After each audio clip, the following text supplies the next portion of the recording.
Hello, everybody. Hello, Justin. Hello. My name is Merit, and I am in Estonia. I am publishing the magazine like that. This is advertising-free natural living magazine, and I'm also organizing Estonian yoga festivals. And our main teacher for this year, 2019, will be Justin Michael Williams. Welcome. Thank you. Can you tell us a little bit about yourself, about your background? Yeah, And yeah, yeah, of course. Hello, everybody. Hi, I'm so excited to come to Estonia. It's going to be my first time ever in Estonia, and thank you, Merit, for welcoming me to your community. One of the things that I believe in most about yoga and the practices of yoga and meditation, like we're going to talk about today, is that it's most important when it applies to our real life, when we can take it off of our mats and really make change in our lives and in our families and in our communities. And for me, yoga is one of the things that literally transformed my entire life.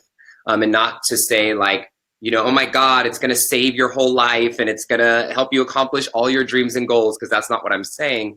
But what I am saying is that it helped me get to know the real, authentic me, the me that was underneath everyone else's expectations, the me that was underneath what I thought was right, the me that was underneath what my parents wanted me to do, what my family wanted me to do, and the me that was underneath the story of my trauma. And so when we get to understand who we are, right, as real people, like I grew up in, I'm here in the United States. So for those of you guys who are familiar with San Francisco, I grew up in a small town outside of San Francisco that is very violent. The house that I grew up in, there are gunshot holes in our house from people shooting guns, outside of my home. And so I grew up in a very traumatic environment, and I had a lot to overcome in my life to get to the point where I'm at today, where now I travel around the world, teaching and speaking, living in beautiful, Los Angeles, and being able to share and heal with people. And I think that all happened because of the deep integration that comes with the practices of yoga and meditation. And I'm excited to share all of that with you here today. thank you. And you're also a musician. Yeah. Yeah. Yeah. So music has been something, and I don't know if anybody here listening is also like an artist or wants to be an artist in their heart of some sort, but music has always been something that has been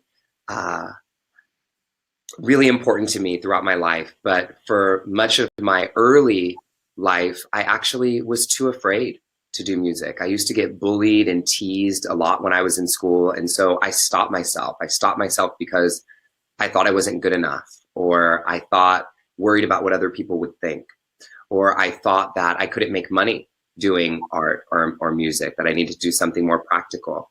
And I'm very excited to say that, well, actually, the real story behind this is 5 years ago, my grandmother, who I was very close to, got diagnosed with stage 4 cancer.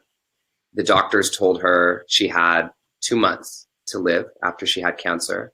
And she called me into her room and said, if you were in my shoes and you knew you were going to die in 2 months, what would you do? And I immediately said I would stop everything and I would record an album. And she made me promise her that I would do it.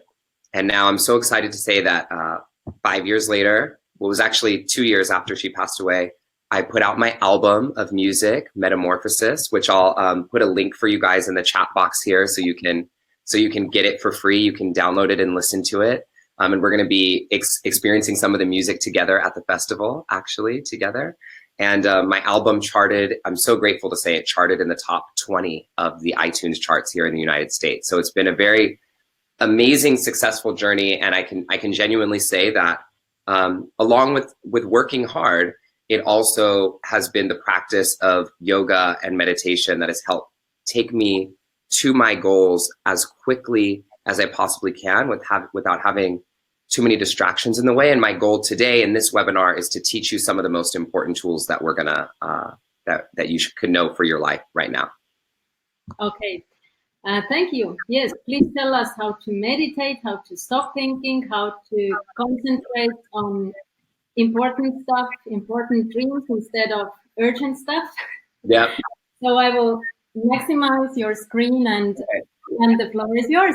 Oh, Thank you. thank you. Okay, awesome. So we're going to have a great session here today. But before we start, I want to see how many of you guys are here live. I know some of you will be watching the replay. So if you're on your phone, you may not be able to do this. But if you're on a computer, in the chat box on the right side of the screen, you should be able to type in something here. So I would love you to just type in one word that describes how you're feeling right now. One word that describes how you're feeling right now. And I just so we can know the chat box is working. And sometimes it takes a moment, so I'll wait for those to come in, just because I want this to be interactive and it feels really exciting to me. And if you can't type in the chat box, don't worry at all. Maybe just think about it for a moment. So I also promised, so I don't forget, that I would put a link to the album. So let me put that here before we get started, because I will forget. Give me 1 second. I think this should be it. Oh, Tia, hello, good. Awesome, I see you guys typing in. All right, so I just put a link to the album here. Helen, hello, hi. Kaja, hello, hi. This is amazing. I love to see you all here. And for those of you just chiming in, we're getting ready to talk really easily about meditation and make it really practical. So where I want to start is, I think one of the biggest problems in our world when it comes to meditation is that our world has evolved a lot, right, since meditation started. But meditation is kind of fallen behind the advances of human technology. And hello, Helen and Hetty and Lisa. Hello, hello, hello. So great to see you all. So I want to give you guys just a brief little history. It won't be long at all, but just to tell you something important. Do you know how meditation started? Like, first started ever in the world. So thousands of years ago, right, we had monks, and we still have monks today, but there were monks. And monks, to become a monk, what you had to do thousands of years ago to become a monk is you had to give up your entire family, give up all of your possessions, give up sex forever, give up food most of the time, barely drink water, sit inside of a cave or under a tree, and devote your life to God. And I don't know about you, but that sounds miserable to me. It sounds absolutely miserable to me. But back then, to the ancient monks, that's what they had to do. And so what they had to do was they had to create a practice, a special practice, to help them disconnect from their emotions, to help them disconnect from their worldly desires, to have them disconnect from the pain and the sadness of leaving their families and the desires of sex and food and hunger. They had to create a practice to help them disconnect. And so they created a practice called meditation. And this new technology called meditation helped them disconnect from their bodies, disconnect from their emotions, disconnect from their desires, so that they can fully devote their life to God. Now, I think it's honorable, right? I think it's amazing. However, our lives today don't look for most of us are not sitting in caves. Most of us are not just sitting under trees. Most of us are hopefully having sex every once in a while, at least, and desiring families and relationships, and we have passions, and we have dreams, and we have phones, and we have technology, and we have jobs, and we have children. And the last thing that we want to do is do anything that disconnects us. We don't want to do anything that disconnects us. Think about the reason many of us do yoga. We do yoga to create union. We do yoga to create connection inside of our bodies so that we can be more connected to the world, more connected to our passions, more connected to our jobs, more connected to our families, and more connected to our lives, so that we can do this thing called life with more power. with more presence, with more purpose, without things holding us back. It's about connection. And so what I find is that a lot of people say that they meditate, right? They're like, I meditate every once in a while, you know, I try to meditate. But for most people, when they're allowed to really be honest about it, they're really bored when they meditate. People are bored out of their minds and they're trying to meditate, right? And I don't know if this sounds like you at all, but it's like you're trying to meditate and what it really feels like is like, okay, I'm really trying to sit here, but I'm just trying to get my mind to stop thinking. I can't stop thinking. I can't stop thinking. Help, I need to stop thinking. And then maybe you stop thinking for a few minutes and then you're like, okay, great. I stopped thinking. I'm calm. Let me hold on to it. And then you start thinking again, right? And so it's this whole cycle of like, how come I can't stop thinking? And it feels like a chore. It feels like something you have to do instead of something that you're really enjoying. And maybe you do enjoy it sometimes. But I find that most people, when they're allowed to be honest about what's happening in meditation, they just feel like they're battling their mind, trying to get to some endless goal that they can never accomplish for long enough. If you are hearing me in the chat box right now and any of this sounds real to you, can you let me know how it feels? Merritt, I'd love to get you to chime in for a second here. When you meditate, does it ever feel like the way that I'm talking about to you right now? Yes, sometimes, yes. Sometimes. Got it. If I don't use the mantra, then yes. Say that again? If I don't use mantra, then Yeah. I can feel like that, yes. Perfect. Absolutely. And this is super important because we're going to talk about mantra and the importance of mantra in this session. So what I want to talk about right now are the three main things that stop most people from having a deep meditation practice. And when I'm talking about a deep meditation practice, I'm talking about a meditation practice that you truly enjoy, a meditation practice that you can do every day, a meditation practice that lasts and that can move and evolve and change with your life, not just something that you feel like you're forcing yourself to do all the time. Meditation, look, doesn't really take all that much discipline when you love it.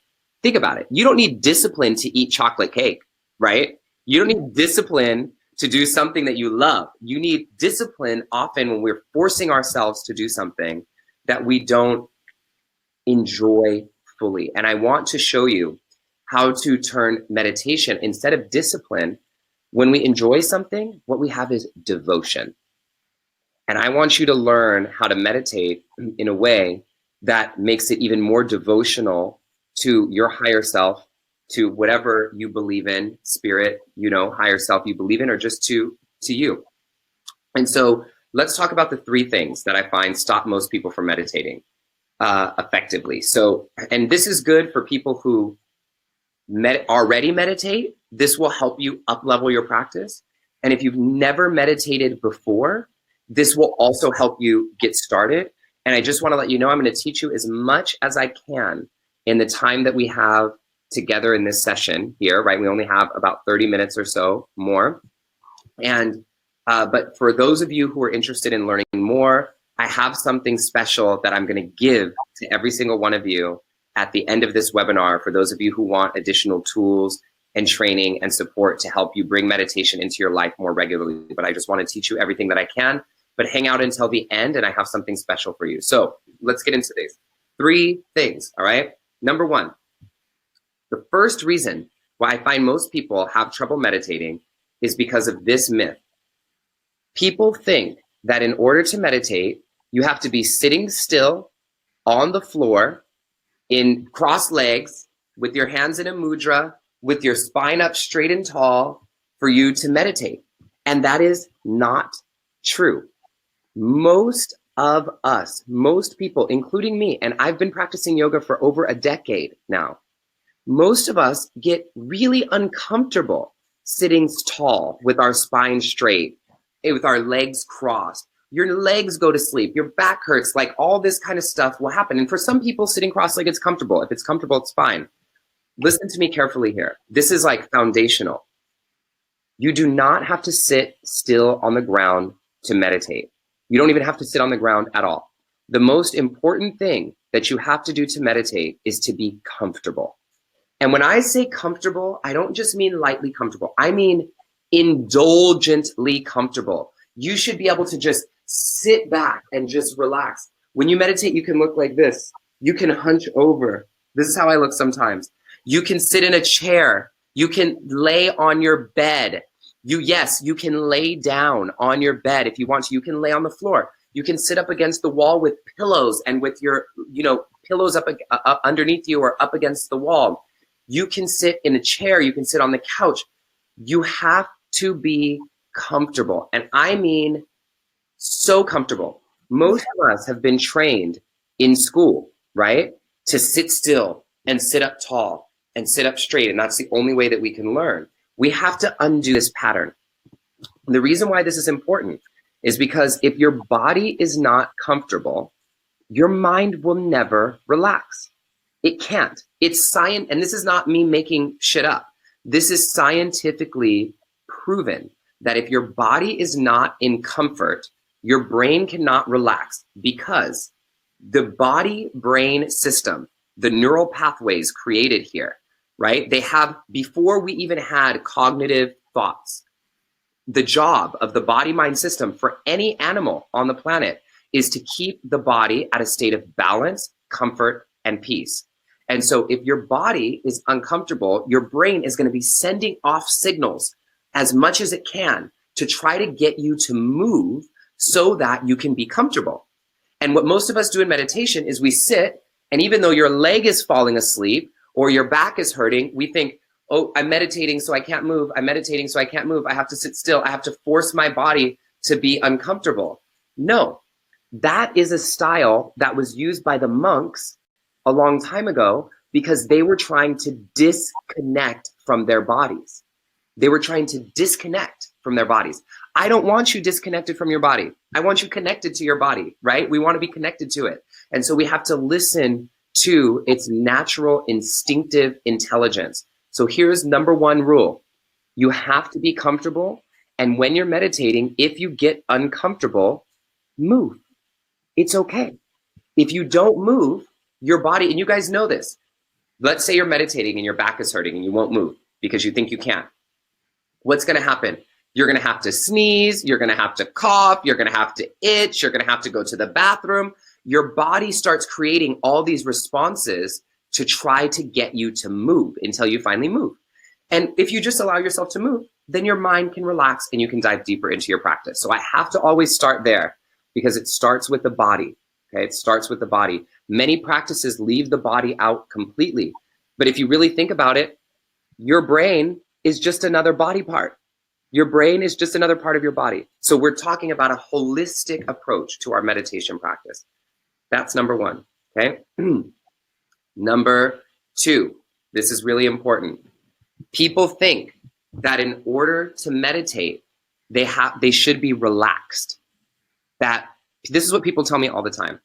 I just can't relax. My brain is just going crazy. I just get anxious when I'm meditating, or when I'm anxious, I just feel like when I sit still, I can't relax. This is the biggest secret of meditation. Meditation is not about relaxing, you guys. The goal of meditation is not about relaxing. The goal of meditation is to become more alive. And this is where most of us get caught wrong. So I want to describe something to you right now, and I'll dive deeper into this in the festival. So pretend at the top, right here, I have the word restlessness. So I'm typing that in here, restlessness. That means I'm restless, I'm anxious, I can't stop moving. I'm a little stressed, restlessness. And then at the bottom, I have restfulness. So I'm typing that in here. Restfulness, I think I spelled that wrong, it's okay. Restfulness. Restlessness and restfulness. And then pretend there's arrows pointing between the two, so it becomes a cycle. Is that clear, Merritt? Do you understand what I'm saying? Like this? Okay, great. This cycle of restfulness and restlessness. So what most people think is that in order to meditate, the goal is to get to restfulness. And they think as long as I'm in restfulness, as soon as I'm relaxed, as soon as I'm calm, then I'm succeeding at meditation. And what happens is people feel, I'm anxious, let me relax, let me breathe, let me relax. And then they finally get relaxed and restful. And then it's like this, oh great, yay, okay, I'm finally relaxed. Let me hold on to it. Oh no, and then it's gone, right? And then you kind of pop out of it because you're trying to grip onto it. Meditation is not about restfulness. What science has proven, and this is science, when they hook people's brains up to monitors meditating and they check their blood, what happens is we actually we can cycle between restfulness and restlessness in 30 seconds. It's possible in 30 seconds. So meditation is not about being restful. Meditation is the entire cycle. Meditation is the entire cycle. Let me actually see if I can show you something here. I have this graphic that I'm using in my book. So I actually have never shown this to anybody ever. Let me see if I can find this for you guys. Yes, okay, so give me 1 second. I'm gonna share my screen with you. So I think you'll find this valuable. So this is the cycle of restfulness and restlessness. And what meditation actually is the box around the entire cycle. So if you see, I have the word meditation in the box surrounding the cycle. And that is the time that you set for your practice. So if you say, I'm practicing for 15 minutes, I'm gonna practice for 10 minutes, I'll practice for 5 minutes, whatever you say, that is what meditation is. It's everything that happens in that cycle. But the thing that is required to turn meditation into, so it's not just daydreaming and it's not just thinking, is a mantra. And I'm going to talk about that in a moment soon. So meditation is the entire cycle of restfulness and restlessness. And your mantra is what anchors your mind throughout the practice. So the other thing that I'll say, I'm just going to keep this up here for a moment so you can see this, is meditation, what all the science has shown is that the benefits of meditation only come when you practice regularly and consistently. And they show that short meditation practices every day are more valuable than long practices every once in a while. So it's better for you to practice 5 minutes every day than to practice for 30 minutes 3 times a week. So 5 minutes is enough. 10 minutes is enough. You have time. It doesn't take a lot of time to feel the benefits of meditation. So just wanted to share that with you because I think it's very important. Merritt, maybe you can enlarge me again. So thank you. So the third thing that I'll share with you, okay, so number 1 was that you just have to be comfortable. Number 2 is that meditation is not about relaxing or being restful. Meditation is everything that happens in that cycle. And then the final thing that I'm going to share with you, and this is really important. This is maybe, I don't know, they're all the most important. These are really important. Number 3, people think that in order to meditate, they have to stop thinking. That is crazy. Listen, crazy. You don't have to stop thinking to meditate. It's impossible. It's impossible, okay? The idea that you have to stop thinking to meditate would be the equivalent of saying, in order to meditate, I have to get my heart to stop beating. You can't, right? Like, or my lungs to stop breathing. Your brain thoughts are billions of neurons smashing against each other all day long. Your brain doesn't even stop thinking when you're going to sleep. So why would it stop thinking when you're awake? It does not stop thinking, okay? And even when you think you stop thinking, you're still having thought because you're observing yourself not thinking. So there's always thought happening in the mind. And so the goal of meditation is to not, you don't have to stop thinking. What we have to start doing is learning to anchor our thoughts so that they're not spinning us out of control.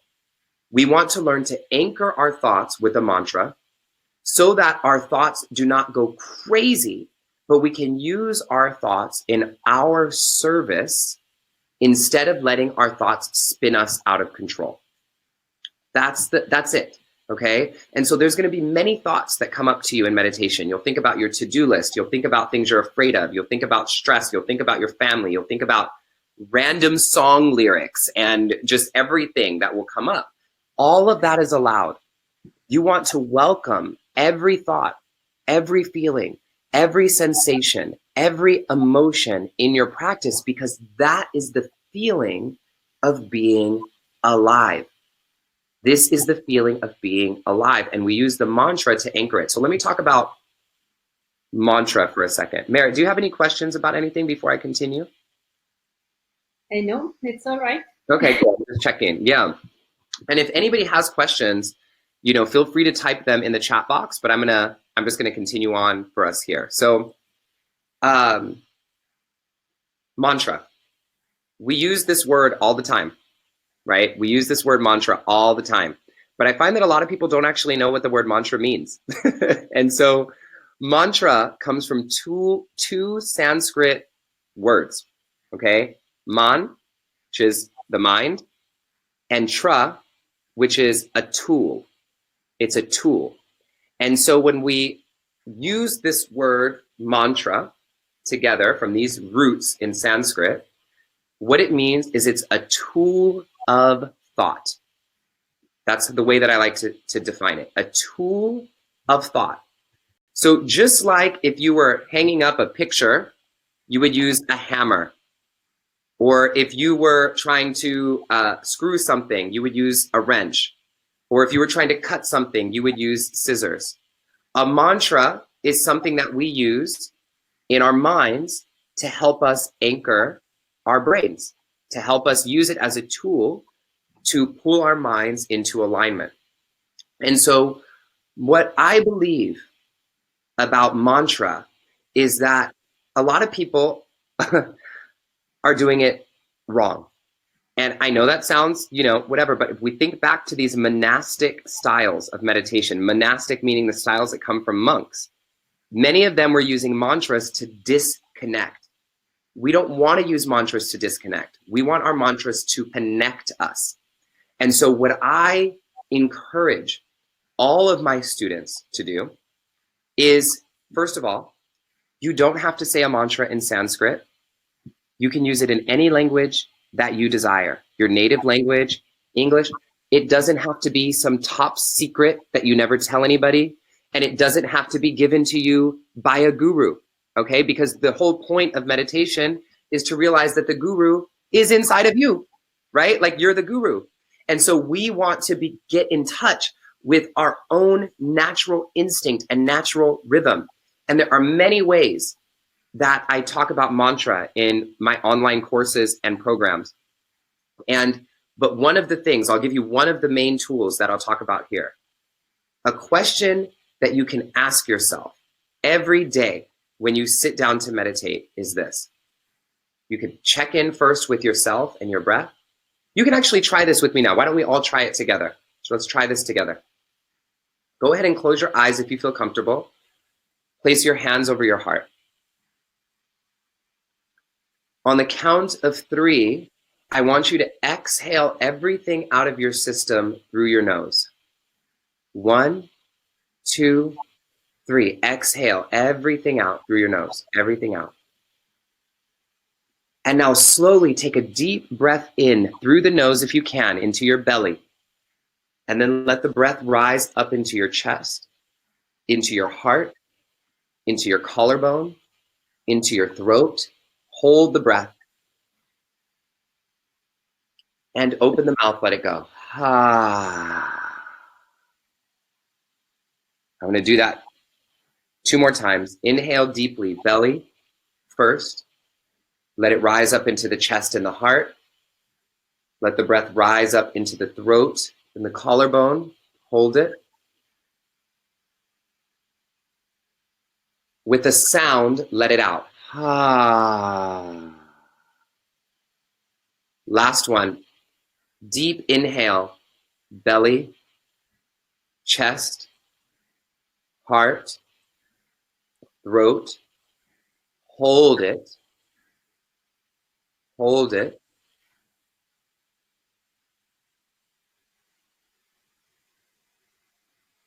and let it go. Ah. Now with your eyes closed and just breathing normally,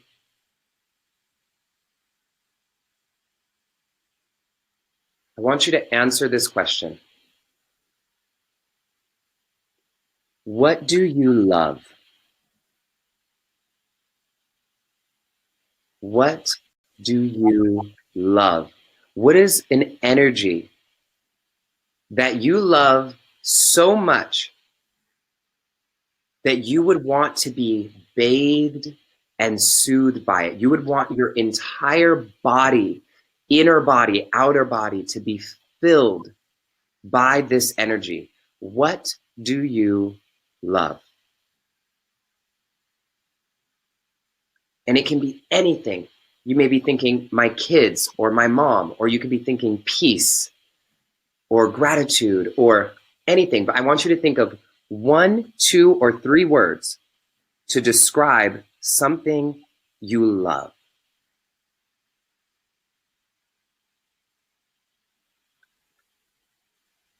Merritt, what's your word? Or what did you choose? Writing, creating, and my home. Creating and my home.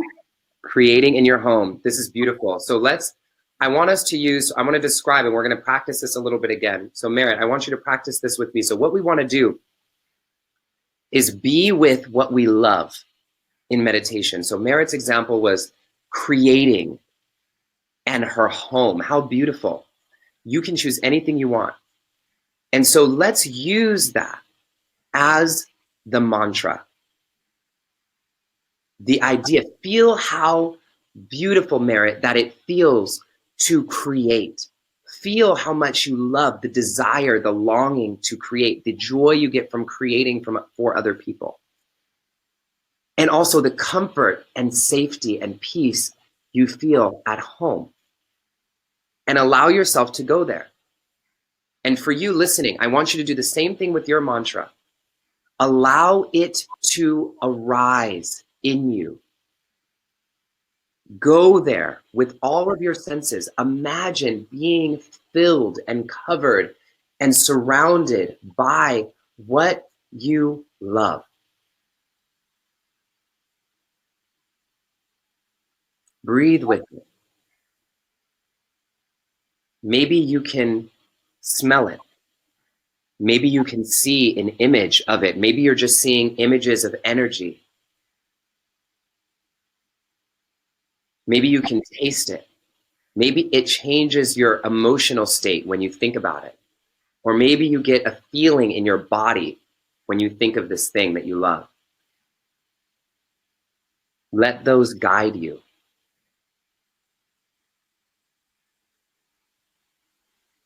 For the next 3 breaths, I just want you to be there with what you love.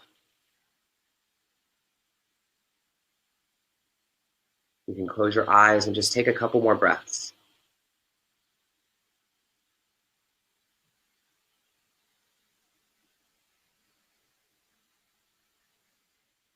Take a deep breath in and a deep breath out.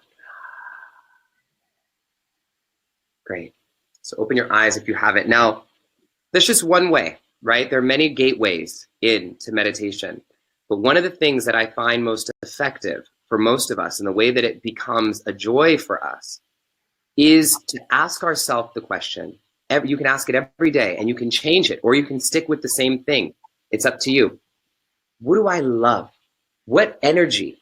If you think about an energy, like think about what you have to do today, right? Like, so for example, I'll give you an example.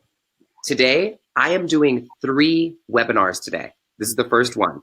3 today, okay? And I woke up this morning and I meditated and I thought, what energy do I need today? What energy do I need today? And the words that came to me were, I need focus, I need authenticity, and I need energy, right? Just energy to get through it. And so I meditated and I said those words to myself: focus, authenticity, energy. And I allowed it. I imagined this radiant energy filling up my body and moving through my system. And I allowed that to be my mantra. and I let it fill me up and feed me up. And you may need something different every day, right? Or you may need, maybe there's one mantra that you keep most of the time. And I talk about this a lot in my courses and programs, and we'll talk about it again at the festival. There's so many things, right, that you can use as a mantra.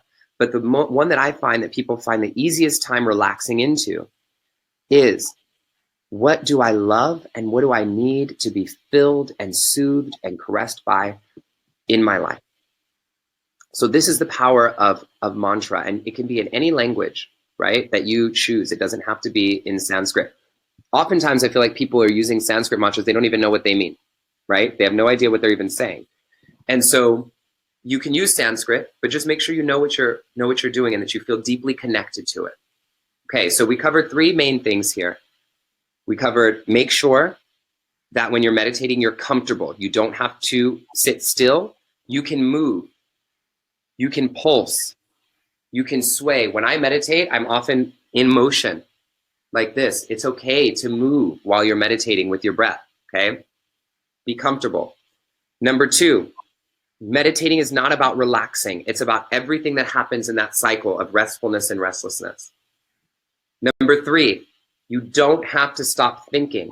You want to welcome your thoughts, but allow your mantra to bathe and soothe and be in your practice so that it helps you release those thoughts. And I'm going to say one last thing here about mantra and thoughts and how this connects.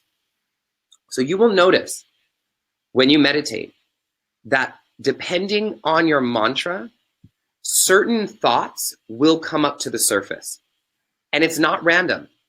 It's never random. We think that they're random, but as soon as you put in a mantra, there's no such thing as random thoughts. When you say your mantra is, like Merritt said, creativity, what's going to come up for you are all of the creative projects that you've never completed, all of the ideas that you've had, all of the creative projects that you want to do, all your fears about creativity, all of your excitements about creativity, all of your to-do lists about the creative projects you have to do, all of the people in your life who didn't believe in your creativity, all of the things related to your creativity are going to come to your mind.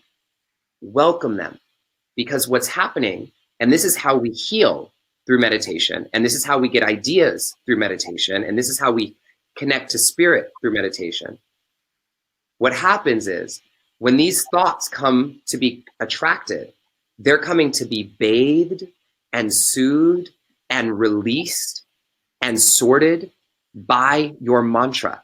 Your mantra is the essence that releases and cleans and sorts and gives these thoughts and puts them in the place that they belong. And so if we're blocking our thoughts, we're blocking our ability to release and heal from the traumas that are in our minds, and we're blocking our ability to get ideas.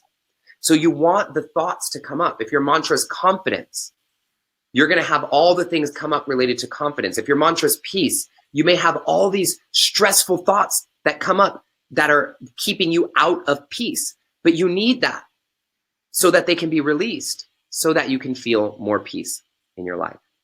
So I think I would like to stop here. I've given you guys a lot, and to let you guys know that there's so much more that we can uncover together. And, you know, it's a great gift and a great honor to be with you. So first of all, we're going to be diving so deep into all of this at the festival. There's, you know, a whole class that I'm going to be doing on this, and we'll go even deeper. And then we have movement classes, and we have all of this at the Juga Festival coming up in July.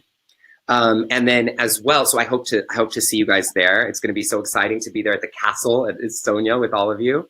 And then the second thing, for those of you who may be interested in learning more about meditation and getting a regular practice in your life, I have a program that I'll offer to you that would be great for you to take before we see each other at the festival. And I'm putting a link here for you. It's very easy. It's www.meditatewithjustin.com. www.meditatewithjustin.com. And there is a program there called Meditation for the People. It's an online program. And here's the important thing for me, okay? Because this is not about money. The course is by donation. And if you don't have money, you can have it for free. Okay? You can have it totally for free. I just want you to have this information. It's called Meditation for the People. And what it's about is it's about using meditation daily. And it has guided practices that you can use daily and tools and resources that you can use daily, because it's proven that the benefits of meditation only come when you have a daily, regular, consistent practice. So I have a bunch of meditations in there for you that will guide you through things like meditations when you feel like you can't sleep at night. So how many of you lay down to go to sleep and then your brain goes crazy? So meditations for that. Overcoming anxiety and stress. Meditations for tapping into your intuition. Meditations for your morning. It's all a gift to you. If you have something to donate, I'm grateful. There are many prices that you can donate at, but if you don't, this is not a sales pitch. It is free for you. All you have to do is at the bottom of the page, fill out a little scholarship form, and I have unlimited scholarships available to you. I just want you to have this practice for your life. I don't want you to have to wait until July to come and start learning to meditate. And then when we get together at the festival, we can dive super deep together in all of our practices. So anyway, that's at meditatewithjustin.com. And I'm excited to see you guys there. And in that course, just so you know, you have unlimited access to all of the content forever. And you can download it to your device and access it whenever you want, however you want. You just have to go to that link to register to sign up. Okay. Merit, did I miss anything? No, actually, you already said what I was going to say, that you're coming to Estonia, and I'm so grateful that you're actually coming all the way from one side of the world to the other. We have like 10 hours time difference. You have morning, and we are ending our day. And I'm thankful for the meditation practice. It's different compared to what I'm doing, and I'm excited to do it in the morning. Yeah. Awesome. And you know, one thing that I'll say, Merit, that I want to make sure I end with, and thank you, Margit or Margit, I don't know how to say. Thank you that you enjoyed this. And for the rest of you, I would love to hear what you thought about this. But I want to say something. For those of you who meditate, right, and you have a practice and it's different than what I'm teaching you, try it, right? There's many styles of meditation, and you can see how you can integrate, because the reason there's so many styles is there's so many, there's different things for everyone, right? And way back, right, when meditation was being given by gurus, it was very one-on-one. It used to be one-on-one. The guru would get to know the student and tell them, here's exactly the practice for you. But we don't have that as much anymore. So we create these styles. But the styles, you have to take and choose what you like and infuse what you don't. So maybe you love sitting up straight and still. If that's good for you, do it. I just am telling you, make sure that meditation feels good. Make sure that it feels good to you, not like a chore. It should feel, you know, wonderful. So give it a try. Go to Meditate with Justin. Try out all the things that I offered, and then explore and see how it can integrate with the practices that you're already doing. See what you like better. And one more interesting topic that you are going to cover during the yoga festival is about the passion and the income thing. Yeah, absolutely. Yeah, so a couple of the classes that I'm teaching at the Juga Festival, let me actually pull it up really quick to see the schedule. If you go to the jugafestival.ee website, you'll be able to see all the different classes that I'm teaching. But one of the things that I'm really excited about, and this is one of my most popular things, is I'm doing an entire class on find your passion and rock your purpose, so that you can learn how to create a business out of your passion and how to live in your passion. And you know, I don't teach it in this way saying like, oh my God, find your purpose and then everything will be fine. You know how Americans usually try to teach? That's not how I do it. This is about realistically, how do you really integrate passion into your life in a real and practical way? I'm also going to be teaching a love and gratitude practice and flow. This will be a yoga class. We're going to do a beautiful candlelight meditation at night. And there's just so many things happening. We're going to do a strong class called Strong, Wild, and Free, a class that helps you connect into your core. So we're going to have a dynamic time together, and I can't wait to meet you all in Estonia in the summer. Thank you. I enjoyed a lot. Thanks. Great. Bye. Thank you, everybody. Mwah. Much love. Bye. Bye.